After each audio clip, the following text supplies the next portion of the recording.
Hey, it's Joe Amoia, founder and creator of GPSforlove.com. Today, I'd like to share a question that I recently received from Kate, one of the members of our GPS for Love community.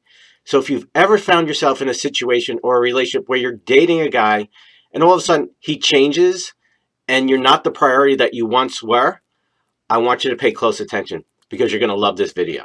So here's Kate's question. Joe, I've been dating this gentleman for 6 months now. He had been chasing me and was over the moon for me initially. But recently, he started acting differently. How interesting. A guy who suddenly changes his behavior. We were talking about a future together, more on his end. But then all of a sudden, things changed. He has now canceled on me 4 different times, and he's told me that he's dealing with a few things, and he promises me that he'll go out with me another time. A guy who makes promises and doesn't keep them. You ever experienced one of those? Well, I'm a very confused woman here, and you have every right to be. Okay. How do I get him to prioritize me again? Kate.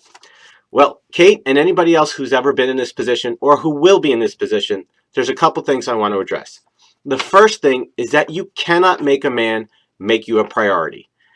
What I mean by that is you cannot make a man make you a priority any more than you can make him like sushi or like anything else in life.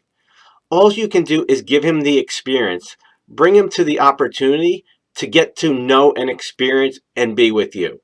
And if he's not making you a priority, well, that has nothing to do with you and everything to do with what's going on his end. And that's, I think, what really needs to be addressed here. Because as I read this, there are a couple concerns that I would have if I was in Kate's shoes.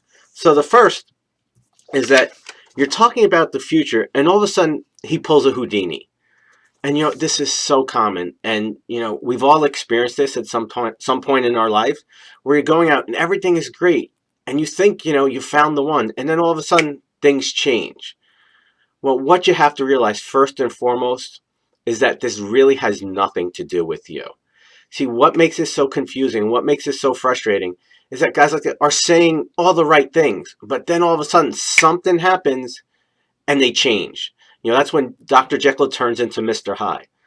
Again, this has nothing to do with you. And what I really hope you walk away with this video with the understanding is that this has to do with whatever's going on unconsciously for him. There's something going on. Now, if you want to spend your time investing and trying to figure it out and trying to change and do or say things to make him understand and change, I get it. I've been there, spent 3 years of my life trying to do that.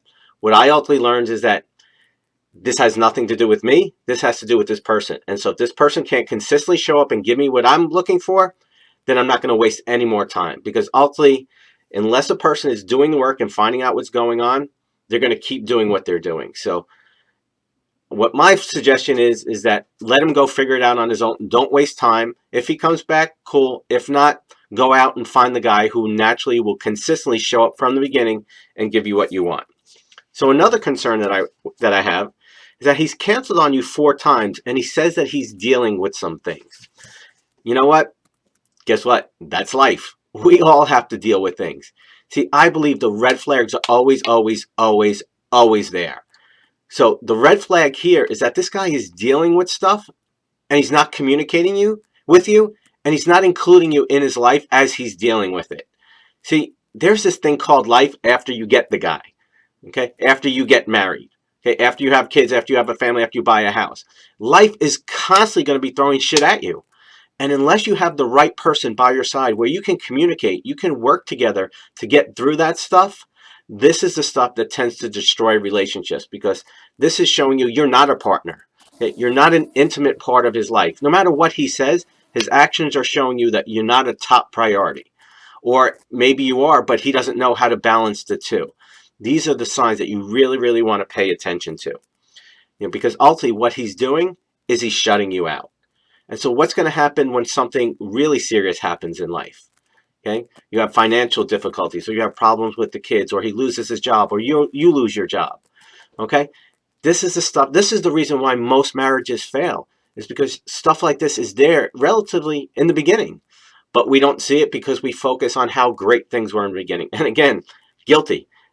I did the same shit for 3 years, and that's why you created GPS for Love, to say, you know what? I learned the hard way. I don't want you to learn the hard way, because if you really get honest, you're going to see that the red flags are always there.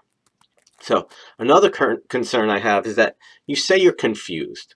Okay, and I get that. And based on looking at this from the surface, you're scratching your head going, okay, why did he say and do all these things? He's planning a future, and now all of a sudden he's shutting me out and he's disappearing. So what I'm going to say is that if you really take some mirror time and get really clear and honest with yourself, I believe there's a part of you that always knows the answer. But if you take that mirror time, what you're going to find out is you're not really confused, but you're afraid. Because you're now at that pivotal point in your relationship where you have to decide, is this really what I want? You know, this guy said and did all the right things in the beginning, but now I'm seeing a different side of him. And I don't know if I really like this side. I don't know if I want this side. But this is where most people go wrong. This is exactly where most relationships fail, is because instead of seeing what's right there and focusing on that and dealing with that, we ignore it. We make excuses for it. We blame ourselves for it. And then we stay there and we don't make the important choices and decisions.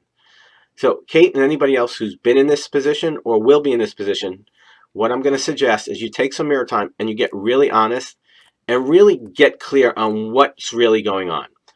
Are you confused, or is there a part of you that knows the answer, but you're afraid to make the choice and decisions that you know you need to make?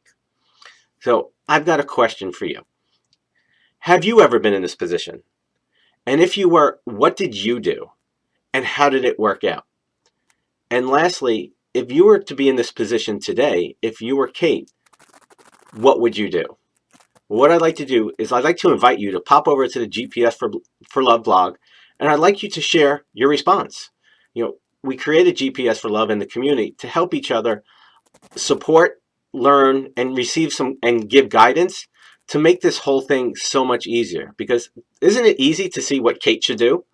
Okay, it's always easy, you know, to say, oh, just do this or just do that. But yet when we're in it, when we're dealing with our emotions, our feelings, it's so much tougher to make those hard choices and decisions. So as always, it's been an honor and privilege to be with you. If you have any other questions, input, feedback, you're looking for some guidance, put that down on the blog as well, because it might turn out into another video just for you. We'll see you next time. Much love.